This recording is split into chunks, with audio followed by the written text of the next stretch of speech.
AP మాజీ CM Jagan సతీమణి YS భారతిపై అనుచిత వ్యాఖ్యలు చేసిన టీడీపీ కార్యకర్త చేబ్రోలు కిరణ్ కు మంగళగిరి కోర్టు 14 రోజుల రిమాండ్ విధించింది.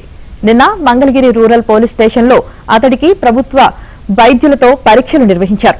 అనంతరం భారీ బందోబస్తు మధ్య కోర్టుకు తరలించారు. వాదనలు విన్న న్యాయస్థానం నిందితుడు కిరణ్ కు రిమాండ్ విధిస్తూ ఉత్తర్వులు జారీ చేసింది. విచారణ సందర్భంగా మంగళగిరి గ్రామీణ సీఐపై న్యాయమూర్తి ఆగ్రహం వ్యక్తం చేశారు. చేబ్రోలు కిరణ్ పై 111 సెక్షన్ పెట్టడంపై జడ్జి అభ్యంతరం వ్యక్తం చేశారు. ఇష్టానుసారం సెక్షన్లు పెట్టి చట్టాన్ని అవహేళన చేస్తున్నారని మండిపడ్డారు.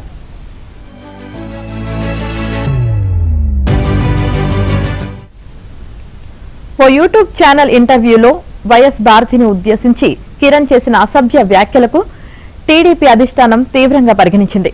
అతడిని తక్షణమే పార్టీ నుంచి సస్పెండ్ చేసింది. చట్టపరమైన చర్యలు తీసుకోవాలని ప్రభుత్వాన్ని కోరింది. ఆ వెంటనే మంగళగిరి రూరల్ పోలీస్ స్టేషన్లో కిరణ్ పై బెయిల్ కు వీల్లేని కఠిన సెక్షన్ల కింద కేసు నమోదైంది. రంగంలోకి దిగిన పోలీసులు సెల్ ఫోన్ టవర్ లొకేషన్ ఆధారంగా విజయవాడ ఇబ్రహీంపట్నం మధ్యలో కిరణ్ కుమార్ ఉన్నట్లు గుర్తించి కిరణ్ ను అరెస్టు చేశారు.